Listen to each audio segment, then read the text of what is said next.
दोस्तों, इस वीडियो में क्लास 10 का राजनीतिक विज्ञान को कवर करने वाले हैं। जैसे कि आप लोग जानते हैं कि लेक्चर नंबर 4 है और ये अध्याय पहला हम कवर कर रहे हैं जो सत्ता की साझेदारी है। तो हमने 3 लेक्चर को कवर कर लिया है। अगर उन वीडियो को नहीं देखे हैं तो जाकर देख लीजिए। तो अगर आप इसका नोट चाहते हैं या बाकी 3 पीडीएफओ का नोट चाहते हैं तो टेलीग्राम का लिंक डिस्क्रिप्शन में दिया गया है, वहाँ से जुड़कर आप नोट्स ले सकते हैं। और इस वीडियो में मैं फुल टू फुल नोट्स से पढ़ाने वाला हूँ आपको। मैं बुक को रटाऊँगा नहीं, आपको समझना है जो मैं इस नोट्स में लिखा हूँ।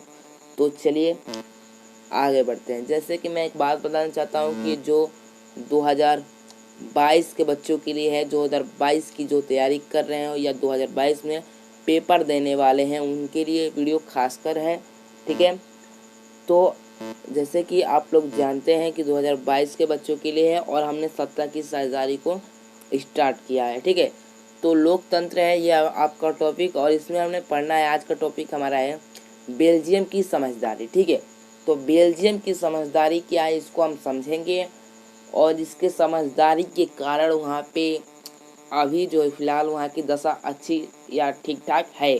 और उनकी समझदारी बोल सकते हैं या उनकी चालाकी बोल सकते हैं कि उनकी समझदारी की वजह से आज वहाँ पे कैसे कैसे बदलाव हुए हैं उसको आज इस वीडियो में कवर करने वाले हैं।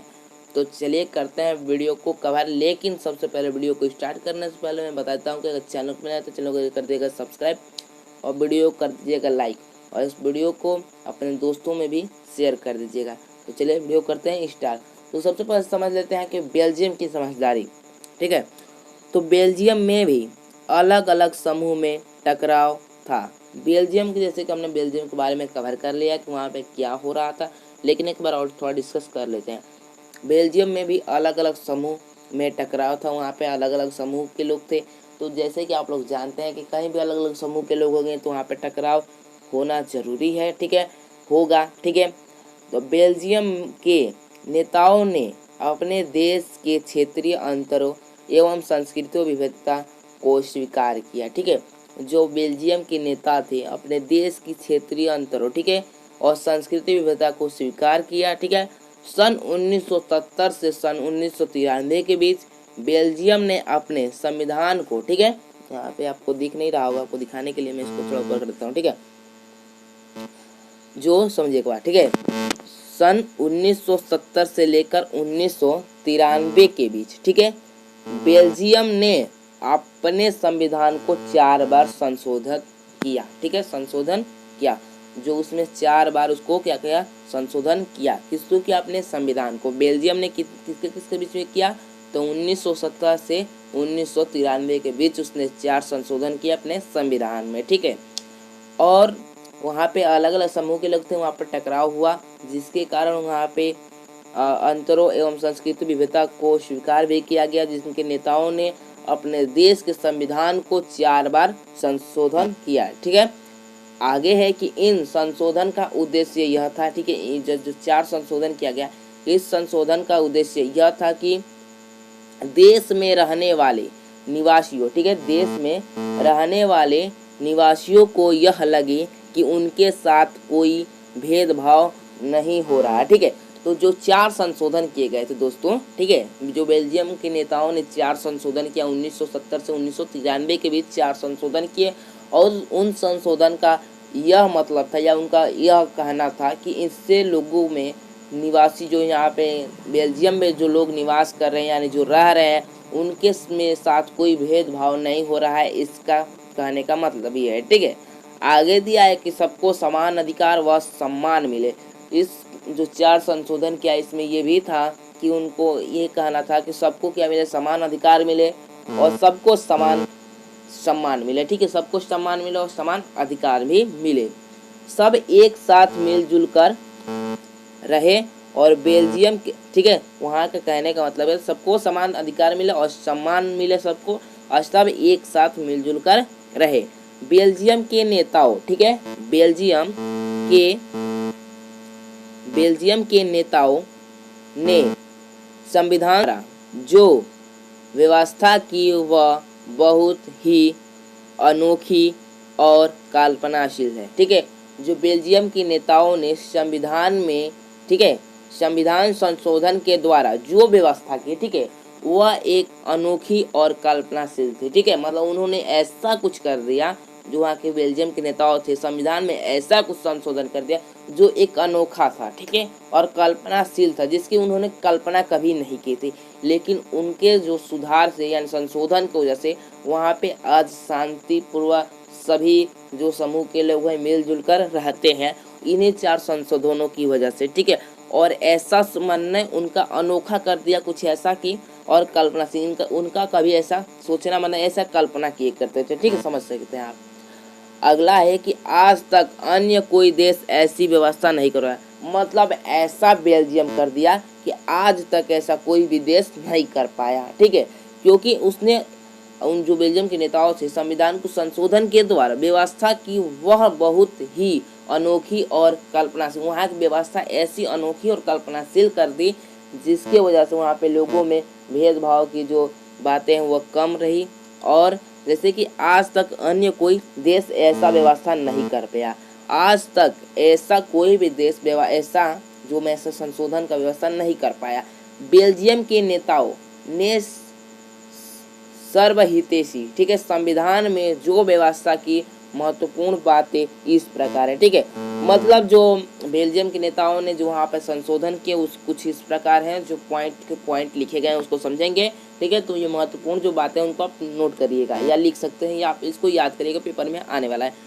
पहले जो बात है, 4 संशोधन किए गए हैं, उन 4 संशोधनों को हम समझेंगे। ठीक है, जैसे कि मैंने आपको बताया कि 4 संशोधन किया गया है, एक बार और रिवीजन कर सकते हैं कि 4 संशोधन किया गया है, और 4 संशोधन में ऐसा किया गया और 1970 से 1993 के बीच किया गया। आज तक ऐसा कोई भी देश नहीं कर पाया जैसे ने बेल्जियम कर दिखाया है। ठीक है, तो चलिए उन 4 संशोधनों को समझते हैं कि बेल्जियम ने वो 4 संशोधन कौन किया था। ठीक है, तो देखिए पहला संशोधन उसने ये किया था कि संविधान में इस बात का ध्यान रखा गया, ठीक है, संविधान में इस बात का ध्यान रखा गया है कि केंद्र सरकार में डच और फ्रेंच भाषी मंत्रियों की संख्या क्या हो, समान हो। जैसे कि आप लोग पिछले लेक्चर या पिछले क्लासों में आप लोग पढ़ चुके हैं कि वहाँ पे 2 समूह थे, डच और फ्रेंच, और वहाँ पे ये नियम चलाया गया कि जो मानिए कि ठीक है, डच भाषी और फ्रेंच भाषी की जो मंत्रियों की संख्या क्या हो, समान हो। अच्छा बताइए, मानिए कि एक राजा है, ठीक है, तो राजा के पास क्या होते हैं, मंत्रियाँ होते हैं।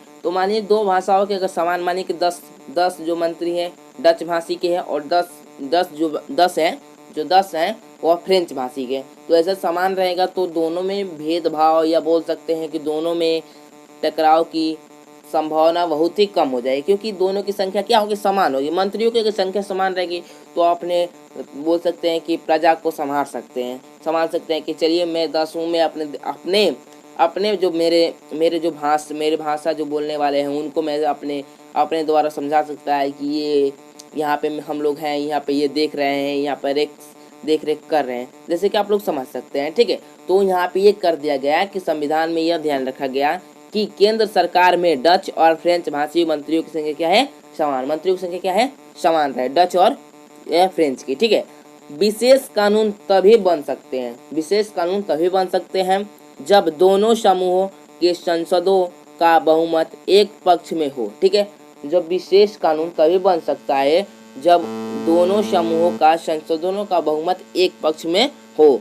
इस स्थिति में इसे एक समुदाय के लोग एक पक्षीय निर्णय नहीं कर सकते। ठीक है, अगर बताइए विशेष कानून तभी बन सकता है, विशेष कानून तभी कर सकते हैं जब एक की ओर बहुमत हो। ठीक है, एक पक्ष की ओर बहुमत हो। जैसे कि बोल सकते हैं कि आपके गांव या घर में कोई भी या मैटर हो सकता है, तो उसमें माने कि एक पक्ष में नहीं बोला जाता है, दोनों पक्ष की तरफ से बोला जाता है। अगर एक पक्ष की तरफ से बोला जाएगा तो ये बहुमत एक पक्ष हो जाएगा, मतलब संसद का बोल सकते हैं तो संसदों का बहुमत एक पक्ष में होगा। लेकिन ऐसा इस स्थिति में अगर दोनों जब पक्ष समान रहेंगे, दोनों मंत्री जब समान रहेंगे, तो इस स्थिति में इसे एक समुदाय के लोग एक पक्षीय निर्णय नहीं कर सकते, क्योंकि दोनों का क्या है कि दोनों में जो डच और फ्रेंच के लोग हैं समान है, और यहाँ पे हम यह कह सकते हैं कि इनका एक पक्षीय निर्णय नहीं कर सकते, क्योंकि उसमें दोनों की संख्याएं क्या है, समान है। आप लोग आई होप कि समझ रहे होंगे। ठीक है, दूसरा नियम ये है कि केंद्र सरकार की अनेक शक्तियां देश के दो प्रांतों के क्षेत्रीय सरकार को सौंप दी गई। जो केंद्र सरकार की अनेक शक्तियां हैं, जो केंद्र सरकार के पास जितनी भी शक्तियां थी, देश के दो प्रांतों के क्षेत्रों को सौंप दी गई। ठीक है, अर्थात राज्य सरकार और केंद्र सरकार के अधीन नहीं है। जो यहाँ पे जो ये सौंपा गया वो राज्य सरकार और केंद्र सरकार के यह अधीन नहीं है। ठीक है, आप लोग समझ रहे होंगे। और तीसरा है कि बेल्जियम की राजधानी ब्रुसेल्स में अलग सरकार है। बेल्जियम की राजधानी ब्रुसेल्स में अलग सरकार है। इनमें दोनों समुदायों का समान प्रतिनिधित्व है। फ्रेंच भाषी लोग में ब्रुसेल्स में समान प्रतिनिधित्व के इस प्रस्ताव को स्वीकार किया क्योंकि डच भाषी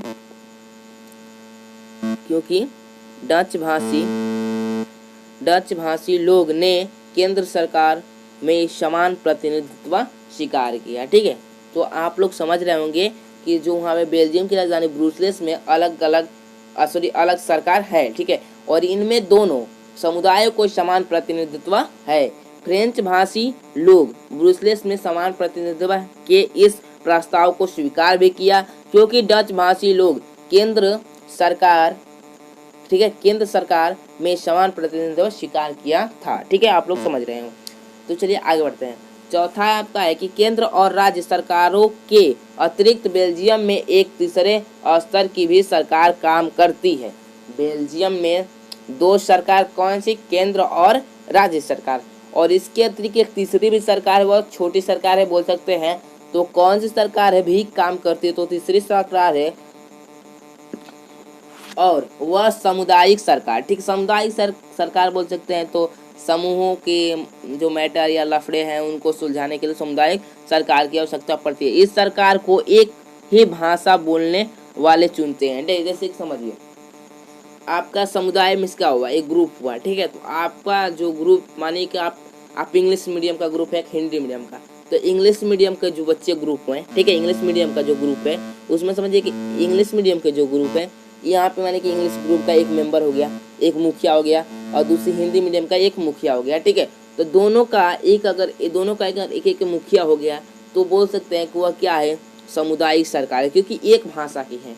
एक भाषा का अगर कोई है, ठीक है, जो चलाने वाला एक भाषा को, उसे हम सामुदायिक सरकार बोल सकते हैं। ठीक है, इस सरकार को एक ही भाषा बोलने वाले चुनते हैं। यह सरकार संस्कृति, शिक्षा और भाषा जैसी मामलों पर निर्णय करती है। ये कौन सी मामलों पर निर्णय लेती है?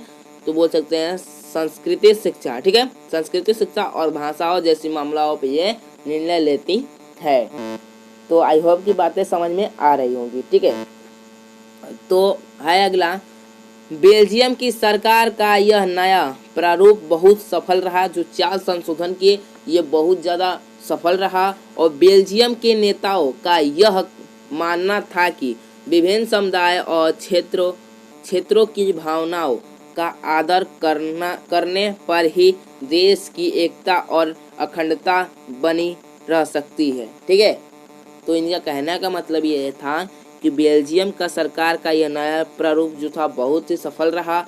और बेल्जियम के नेताओं का यह मानना था कि विभिन्न समुदाय और क्षेत्र की भावनाओं का आदर करना, जो विभिन्न समुदाय के लोग हैं उनके क्षेत्र की भावनाओं क्या करना, आदर करने पर ही देश का एकता हो सकता है। देश का एकता होगा, अखंडता मिस होता है, जो देश होगा टूटेगा नहीं और एक साथ रहेगा। ठीक है, क्या होगा? देश अपना एक साथ रहेगा, ऐसा मानना था उनका। ठीक है, बेल्जियम इस एकता और अखंडता को बचाए रखने में सफल रहा। बेल्जियम है जो 4 संशोधन के बाद इसने अपने देश की एकता और अखंडता को बचाए रखने में सफल भी रहा। ठीक है, आप समझ सकते हैं बेल्जियम की समझदारी क्या थी। ठीक है, दूसरे ओर श्रीलंका में बहुसंख्यकवाद, जैसे कि आप लोग पिछले 3 लेक्चर में पढ़ चुके हैं, बहुसंख्यक समुदाय अपना प्रभुत्व, ठीक है, स्थापित करने की कोशिश, ठीक है, अपना प्रभुत्व स्थापित करने की कोशिश दूसरे श्यामों की अवहेलना करता रहा, जिसके कारण यह देशगृह युद्ध की आग में जल उठा। ठीक है, इसको एक बार और समझा देता हूँ। दूसरे ओर, ठीक है, तो जैसे कि आपको मालूम है कि बेल्जियम जो समझदारी में अपना कैसे 4 संशोधन किया, संशोधन करने के बाद वो अपना जो संशोधन में वह कामयाब भी हुआ, अपने देश को एकता और अखंडता से को बचा लिया, अपना देश को बचा लिया।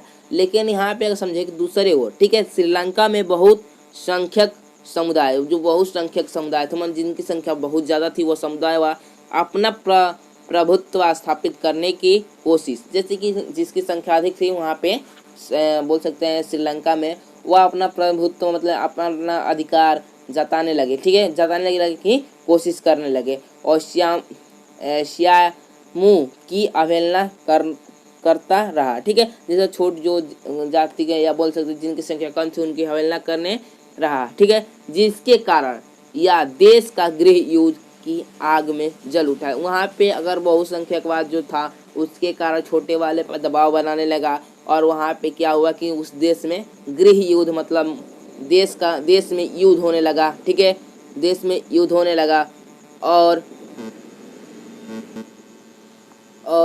देश गृह युद्ध में आग में जल उठा। ठीक है, तो आप लोग समझ चुके होंगे।